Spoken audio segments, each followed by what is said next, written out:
Welcome students to the YouTube channel RJ classes, which is made for you so that your study does not get hindered. So subscribe, share and like the channel so that all your friends and other students can also take benefit of this class. Now we are doing worksheet number 29, class 9th, science, chapter 8. It is motion. Earlier in motion, we have discussed about physical quantities and the vector and scalar quantities. Now we will discuss in this worksheet about distance, displacement and speed. You have heard about distance in earlier classes, and especially in maths you always study distance. But in this class we will be looking at more deep topic, that is displacement and also speed. You have already read about speed or you already know about speed, but there is another quantity also, that is velocity. So basically these are physical quantities which we have classified in the earlier worksheet, the earlier video, which you can see at the same link, same channel. If you subscribe and also press the bell icon, that is notification icon, then every time I will putting a video you will be seeing the notification and you will know about the latest video. So let us start with this topic, that is distance, displacement. So all we know that motion, I have discussed about the different types of motion in the earlier video which you can watch, that is worksheet 28 also. So there we have studied about a motion, that is motion in a straight line, that is rectilinear motion. Straight line can be like this,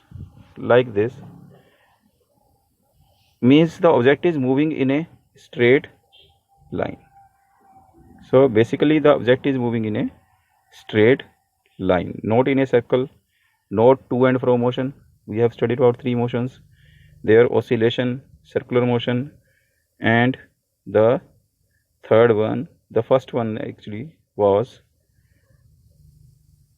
which we know as straight line motion. So when an object travels in a straight line, that is, it is moving, it covers some distance. What is distance? Distance is the length of the path with respect to a particular point. Let us suppose we have fixed, अगर हमने एक, we suppose we have fixed a point, that is, this is your home, we have fixed it as a point.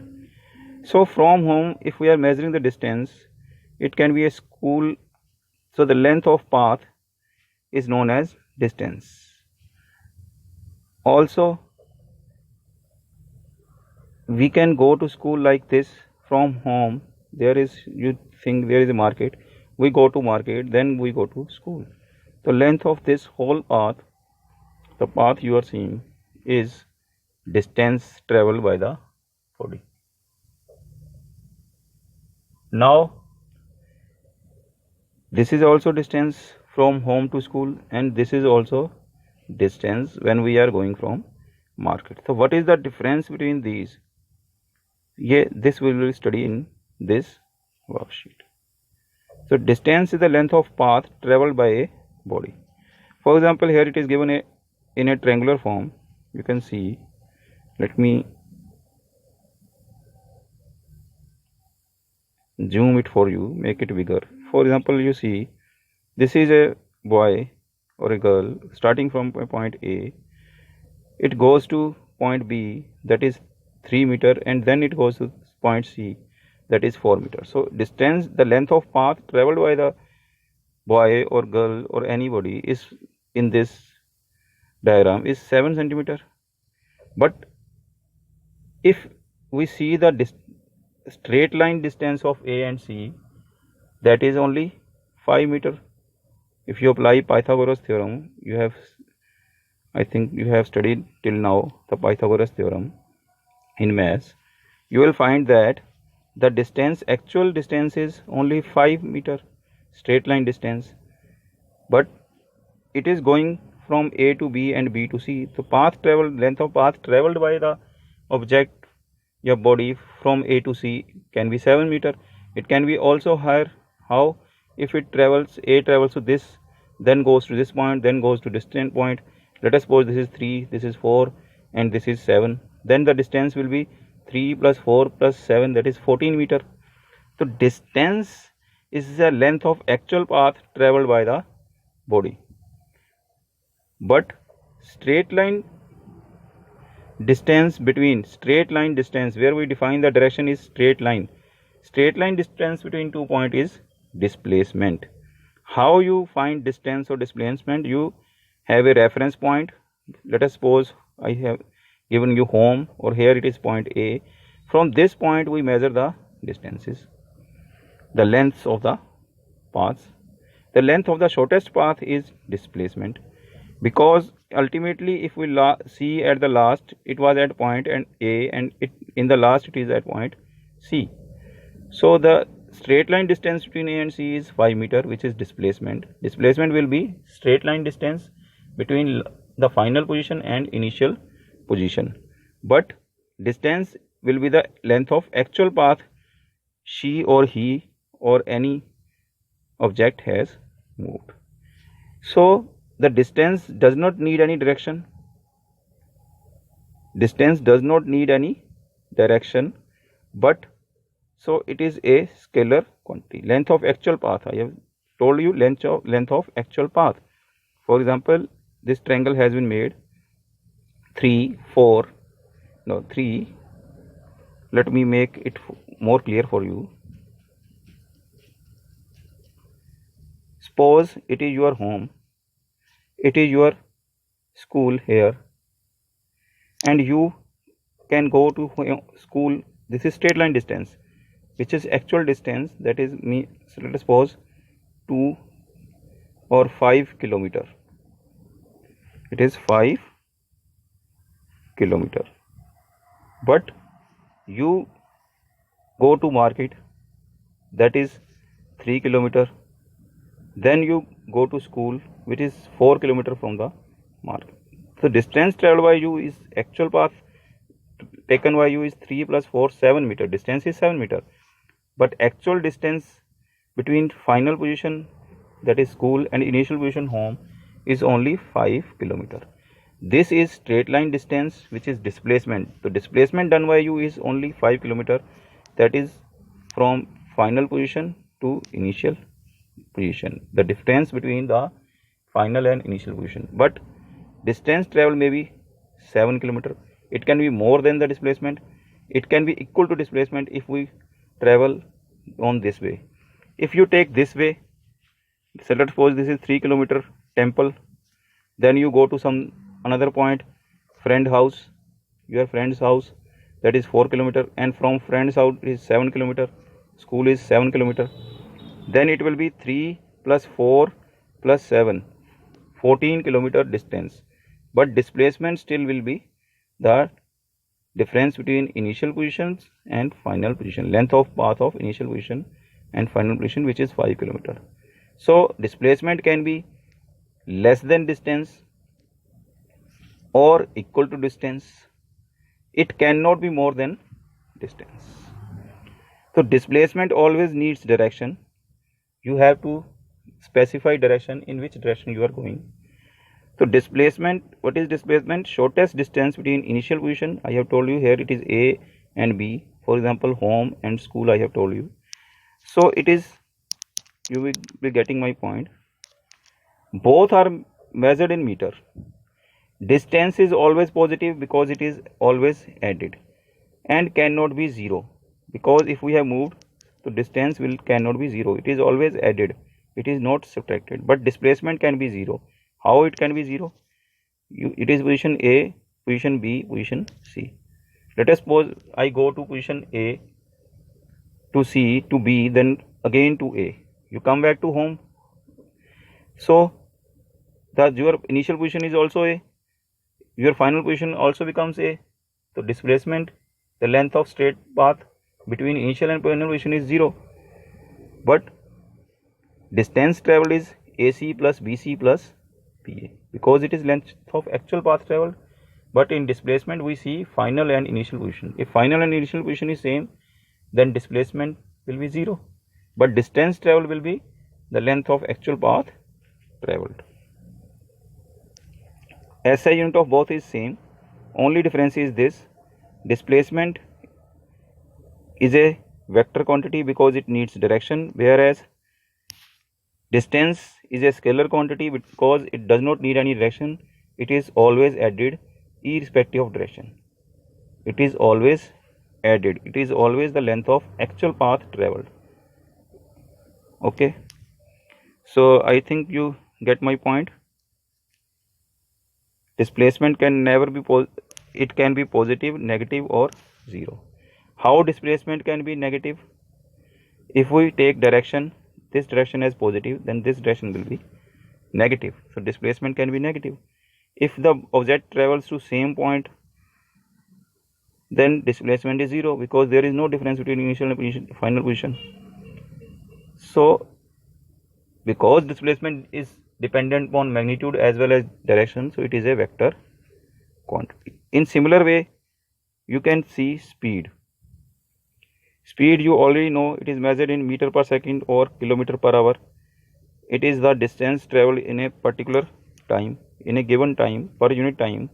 Distance traveled per unit time is known as speed. It is a scalar quantity and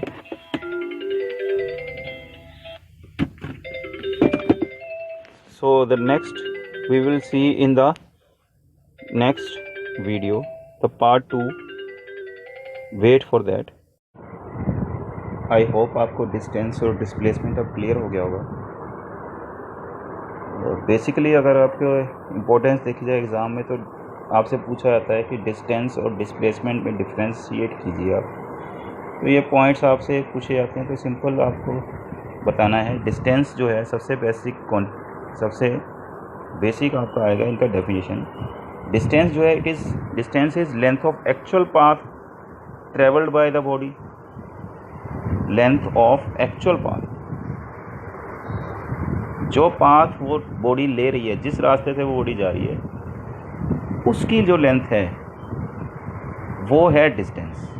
जबकि आपकी displacement क्या है, वो उसको इससे कोई मतलब नहीं है कि बॉडी किस रास्ते से गई, वो ए से बी गई, सी गई. उसको सिर्फ ये मतलब है कि फर्स्ट पॉइंट, इनिशियल पॉइंट कौन सा है और फाइनल पॉइंट कौन सा है. इनिशियल और फाइनल पॉइंट के बीच में जो स्ट्रेट लाइन डिस्टेंस है, दैट इज़ डिस्प्लेसमेंट. तो डिस्प्लेसमेंट क्या हो गई?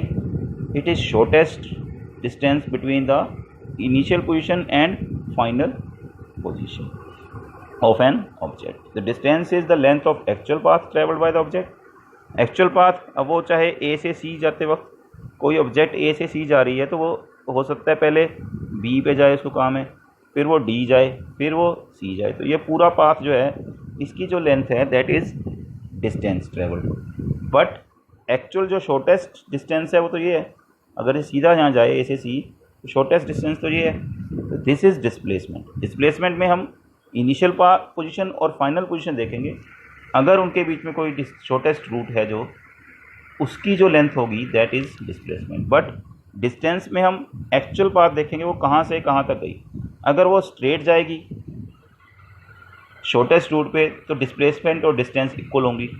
लेकिन अगर वो स्ट्रेट नहीं जाएगी, किसी और पॉइंट से होते हुए जाएगी, तो डिस्टेंस हमेशा ज़्यादा होगी और डिस्प्लेसमेंट हमेशा कम होगी, because it is the length of shortest route. So displacement जो है वो डिस्टेंस के इक्वल भी हो सकती है. Displacement can be equal to distance. कब? जब शॉर्टेस्ट रूट से कोई जाए, तो डिस्प्लेसमेंट कैन बी इक्वल.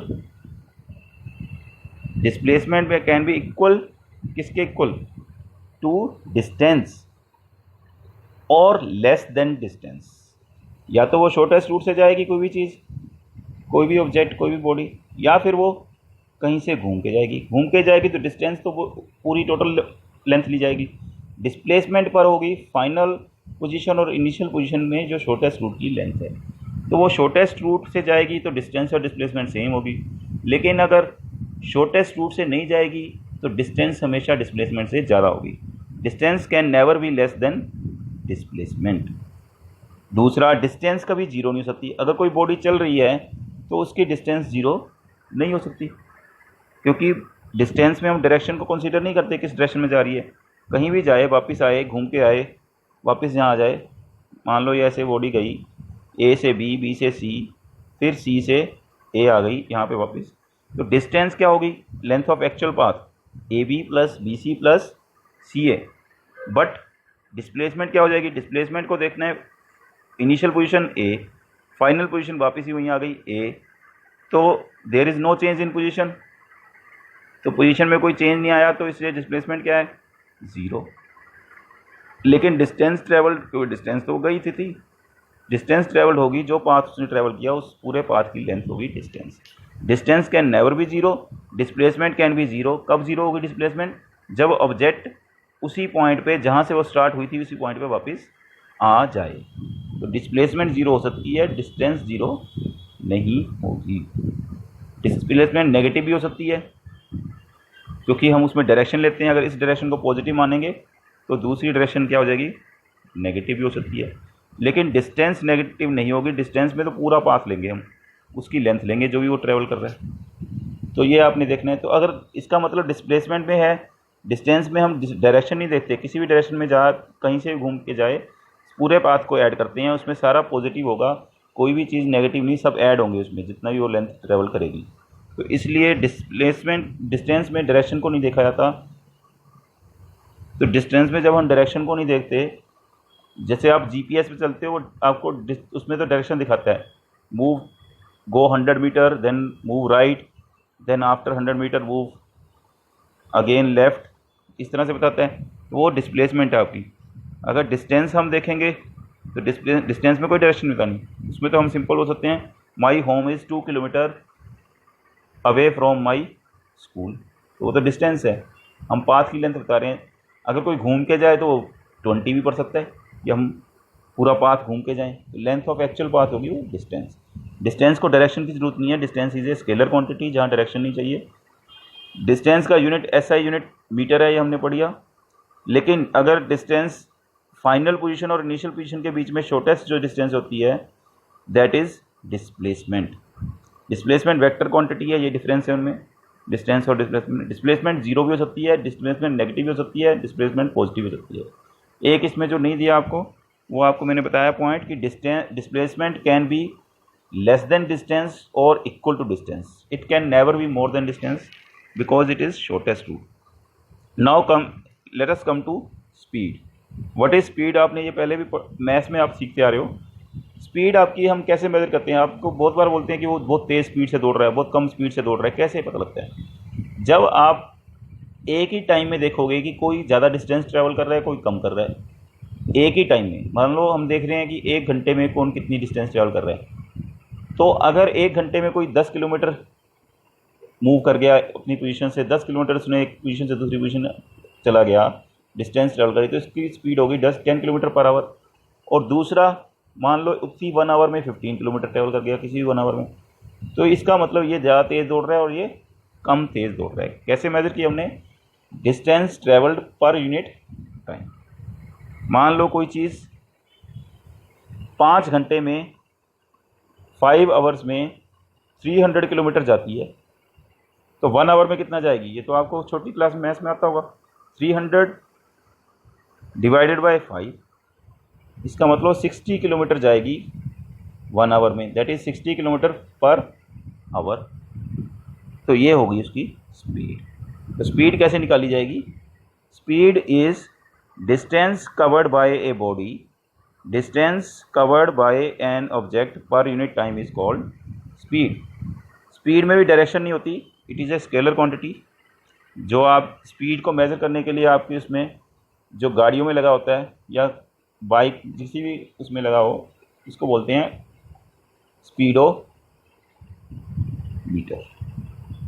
और डिस्टेंस मेज़र करने का भी दिखाता है गाड़ी में, इतने किलोमीटर गाड़ी चल गई, उसको हम बोलते हैं ओडो मीटर। ये भी आ जाता है कई बार कि डिस्टेंस को कैसे मेजर करते हैं, जैसे गाड़ी दिखाते हैं कि इतने किलोमीटर चली हुई है, स्पीड जो दिखाते हैं इतने किलोमीटर पर आवर, वो होता है स्पीडोमीटर, और डिस्टेंस के लिए ओडोमीटर। ऐसा यूनिट क्या होगा इसका, ये ध्यान रखना, किलोमीटर पर आवर में बोलते हैं हम स्पीड, लेकिन ऐसा यूनिट इसका क्या है, क्योंकि स्टैंडर्ड इंटरनेशनल यूनिट हमने पीछे पढ़ा था लेंथ का, मीटर बेसिक क्वांटिटी है लेंथ, और टाइम भी एक बेसिक फिजिकल क्वांटिटी है। आप पिछले वीडियो में देख सकते हैं मेरे कि बेसिक फिजिकल क्वांटिटी कौन सी है। तो मीटर पर सेकंड, एक सेकंड में कितने मीटर ट्रेवल की, ठीक है। ज़्यादातर कंडीशन में आपने देखा आप एक स्पीड पे नहीं चल सकते कि मैं अब कैसे करूँ, अगर घर से आप स्कूल भी जा रहे हो, पैदल भी जा रहे हो, कभी आप धीरे चलोगे कभी तेज़ चलोगे, तो हम कैसे स्पीड बताएंगे तुम्हारी, हम अपनी स्पीड कैसे बताएंगे। गाड़ी भी अगर चल रही है तुम्हारी रोड पे, चाहे स्ट्रेट लाइन है, ये स्ट्रेट लाइन रोड पे कोई गाड़ी अगर चल रही है, मान लो गाड़ी आगे जा रही है, तो हर एक पॉइंट पे क्या सेम स्पीड होगी, नहीं। कभी यहाँ पे स्पीड ब्रेकर आ गया तो धीरे भी करनी पड़ेगी, कभी रेड लाइट आ गई रोकनी भी पड़ेगी, कभी आपका बिल्कुल खाली रोड है आप तेज़ भी चलाओगे, कभी आपको टर्न करना है तो आप फिर स्पीड अप क्या करोगे, जब आप टर्न करोगे तो यहाँ स्पीड कम करोगे, स्ट्रेट रोड पे फिर ज़्यादा कर लोगे। यहाँ मान लो खड्डा आ गया कोई, या एक स्पीड ब्रेकर आ गया तो आपको स्पीड स्लो करनी पड़ेगी, या आगे मान लो यहाँ स्कूल या हॉस्पिटल है तो स्पीड स्लो करके चलोगे, भीड़ है तो हमेशा हम यूनिफॉर्म स्पीड, यूनिफॉर्म मतलब एक जैसी, आप यूनिफॉर्म पहनते हो ना कपड़े, तो इसको एक जैसा हम बोलते हैं। तो यूनिफॉर्म स्पीड पे नहीं चल सकती ज़्यादातर कंडीशन में कोई ऑब्जेक्ट, यूनिफॉर्म स्पीड पे नहीं मूव करती, नॉन यूनिफॉर्म करती है, कभी ज़्यादा हो जाती है कभी कम हो जाती है, कभी तो वो सेम टाइम में ज़्यादा डिस्टेंस ट्रैवल करती है, कभी उसी टाइम में कम डिस्टेंस ट्रैवल करती है। तो ऐसी में हम स्पीड कैसे बताएंगे, स्पीड हम बताते हैं फिर total distance covered divide by total time taken, जिसको हम बोलते हैं एवरेज स्पीड। कैसे टोटल डिस्टेंस, मान लो भाई पहले 1 घंटे में कोई बॉडी 10 किलोमीटर ट्रैवल करी, फिर वो थोड़ा तेज़ हो गई, अगले 1 घंटे में उसने 20 किलोमीटर ट्रैवल किया, फिर नेक्स्ट 1 आवर में 40 किलोमीटर ट्रैवल कर गई। तो हम इनको सबको क्या करेंगे, हम लिखेंगे टोटल डिस्टेंस कितनी ट्रैवल की उसने, टोटल डिस्टेंस उसने ट्रैवल की 10 + 20 + 40, और टाइम कितना लगा, यहाँ भी 1 आवर, यहाँ भी 1 आवर, यहाँ भी 1 आवर, तो टोटल टाइम कितना हो गया 3 आवर्स। तो total distance take travelled upon total time taken, तो ये आएगी आपकी एवरेज स्पीड। इसको हम ग्राफ से दिखाते हैं, अलग अलग ग्राफ में अलग अलग डिस्टेंस को। जैसे यहाँ पे आपको देखो ये है स्ट्रेट लाइन ग्राफ, ये यूनिफॉर्म मोशन है, इसमें क्या हो रहा है, हर एक टाइम पे आप देखोगे सेम डिस्टेंस ट्रेवल कर रहा है वो, मतलब आपने 1 आवर के बाद देखा तो वो 10 पे है, अगर 2 आवर्स के बाद देखा तो वो 20 पे है, 20 किलोमीटर ट्रैवल किया उसने, मतलब 10 यहाँ तक 10 और 10 1 किलोमीटर 10। अगर वो 3 आवर्स पे देखा, मान लो ये माना हुआ है हमने, ये 30 है, तो ये रेगुलर इंटरवल ऑफ टाइम में रेगुलर डिस्टेंस ट्रैवल कर रहा है। मतलब फर्स्ट 1 आवर में उसने 10 किलोमीटर ट्रैवल किया, सेकंड 1 आवर में उसने फिर 10 किलोमीटर, 10 to 20 चला गया, सेकंड टू थर्ड 1 आवर हो गया, 2 से 3 फिर भी ये 30 यहाँ पे। तो इसका मतलब है ये है यूनिफॉर्म मोशन। तो यूनिफॉर्म मोशन का जो ग्राफ होता है डिस्टेंस टाइम ग्राफ, ये डिस्टेंस टाइम ग्राफ है, ध्यान रखना। इसके बाद एक स्पीड टाइम ग्राफ भी आएगा। डिस्टेंस टाइम ग्राफ से हम स्पीड बता सकते हैं किसी चीज़ की, इसकी स्लोप से हम स्पीड निकाल सकते हैं। तो ये आपका स्ट्रेट लाइन ग्राफ होगा। कई बार पूछ सकते हैं, इंपॉर्टेंट क्वेश्चन है कि straight line graph, distance time graph, straight line है डिस्टेंस और टाइम का, तो इससे क्या पता लगता है। तो ये किसका ग्राफ है, ये यूनिफॉर्म मोशन। जब हम डिस्टेंस और ट्रैवल, डिस्टेंस टाइम का, इसको यूनिफॉर्म मोशन बोलते हैं, मतलब इक्वल इंटरवल ऑफ टाइम में इक्वल डिस्टेंसेस वो ट्रैवल कर रहा है, जो कि थोड़ा पॉसिबिलिटी यूनिफॉर्म मोशन की कम होती है, क्योंकि आपको कभी आपको कम ट्रैवल कर, तेज़ ट्रैवल करते हो, कभी धीरे। ज़्यादातर हम एवरेज स्पीड ही बताते हैं। एक है ये स्ट्रेट लाइन ग्राफ, एक है ये ग्राफ जब आपका पैरेलल टू एक्स एक्सिस, ये लाइन आपकी ग्राफ दिखाती है। यहाँ पे टाइम है, यहाँ डिस्टेंस है, जो किलोमीटर में या मीटर में, किसी में, यहाँ मीटर मान लो, ये सेकंड में मान लो, तो ऐसे है। अब देखो आप टाइम बढ़ता जा रहा है, 1 सेकंड, 2 सेकंड, 3 सेकंड, 4 सेकंड, लेकिन डिस्टेंस उतनी है यहीं पे। मान लो ये खड़ा था यहाँ पे है, ये मान लो 10 मीटर है, तो 1 सेकंड में भी 10 मीटर पे खड़ा है, 2 पे भी 10 पे ही खड़ा है, बढ़ तो नहीं रही ना, 10 से 20 30 आगे तो नहीं जा रहा, सेम पोजीशन पे खड़ा हुआ है। This is x axis, this is why axis, ये तो आपको पता ही होगा। तो ये एक्स एक्सिस के पैरेलल है, distance time graph, it means body is at rest, object is at rest, क्योंकि डिस्टेंस चेंज नहीं हो रही, डिस्टेंस तो वहीं पे है जितनी उसकी थी, यहाँ था पहले से किसी पॉइंट से। टाइम जो है उसका बढ़ता जा रहा है लेकिन डिस्टेंस आगे नहीं बढ़ रही, डिस्टेंस उसी पॉइंट पे खड़ी है। तो it means it is a object at rest. Non uniform motion में क्या होगा, अब आप देखो फर्स्ट इस टाइम में ये इतनी डिस्टेंस ट्रेवल किया था, थोड़े बराबर टाइम में फिर देखा तो ये इतनी डिस्टेंस पे आ गया, यहाँ तो देखो इसने इतने टाइम में बहुत ज़्यादा डिस्टेंस ट्रेवल कर ली, देखो डिस्टेंस का गैप। तो इसलिए ये है नॉन यूनिफॉर्म मोशन, मतलब सेम टाइम अगर हम टाइम सेम रखें, एक एक सेकंड बाद देखें या एक एक वन आवर के बाद देखें, तो डिस्टेंस जो है कभी कम है, इनमें देखो गैप कभी कम गैप है, कहीं पे ज़्यादा गैप है, कहीं पे कम गैप है, इस तरह से ये बढ़ती जा रही है डिस्टेंस। तो it is non uniform motion. तो मोस्ट ऑफ टाइम हम नॉन यूनिफॉर्म मोशन में ही ट्रैवल करते हैं कि स्पीड कभी कम हो गई कभी ज़्यादा। तो डिस्टेंस टाइम ग्राफ से हम क्या निकाल सकते हैं, किसी बॉडी की स्पीड, उसकी स्लोप से क्या निकलती है, speed. This is distance, this is time, तो डिस्टेंस डिवाइडेड बाय टाइम, इससे क्या निकलाएगी, स्पीड। तो स्लोप से, डिस्टेंस टाइम ग्राफ की स्लोप से हम क्या निकाल सकते हैं, स्पीड। तो ये तीन तरह के डिस्टेंस टाइम ग्राफ हैं। स्ट्रेट लाइन यहाँ यूनिफॉर्म मोशन में होता है, यहाँ इक्वल टाइम में इक्वल डिस्टेंस ट्रेवल करता है वो इक्वल टाइम इंटरवल में, जहाँ टाइम बढ़ता जा रहा है लेकिन डिस्टेंस उतनी ही है, सेम डिस्टेंस पे खड़ा हुआ है, तो that is object at rest. It means the graph is parallel to X axis. Here graph is irregular shape, curved shape, इसको कर्व बोलते हैं हम, ये कर्व बन रही है, जैसे कोई भी कर्व चीज़ ऐसे टेढ़ी चीज़, तो ये कर्व बन रही है, इसका मतलब ये नॉन यूनिफॉर्म मोशन है, यहाँ पे सेम टाइम में सेम डिस्टेंस ट्रेवल नहीं हो रही। तो मैंने आपको जैसे बताया था कि इंपॉर्टेंट क्वेश्चन क्या आते हैं, differentiate in distance and displacement, वो आप यहाँ से पहले से लिख सकते हैं। Distance is length of actual path, whereas displacement is shortest distance between initial and final position. Distance is scalar quantity, displacement is vector quantity. Distance can never be zero, it can always be positive, but displacement can be positive, negative or zero. A car travels 20 meter in 5 seconds and another 20 meter in 3 seconds. आपको average speed निकालनी है, तो आप distance देखो, total distance कितनी हो गई, total distance आपकी हो गई 20 पहले 20 बाद में, ऐड कर दो, total distance divide by total time 5 seconds और यहाँ पे 3 सेकेंड प्लस, तो टोटल आपकी distance upon total time taken, ये होगी आपकी एवरेज स्पीड। निकाल लेंगे हम, तो एवरेज स्पीड क्या आएगी, 20 + 20 40, 5 + 3 8, कैंसिल हो गया 5। 5 क्या यूनिट क्या था इसका, डिस्टेंस मीटर में थी, टाइम और टाइम था सेकंड में, तो ये हो गया 5 metre per second. Average speed आ गई उसकी 5 मीटर पर सेकंड। इसी तरह आप निकाल सकते हैं। आगे आपके पास है defined speed, right the SI units.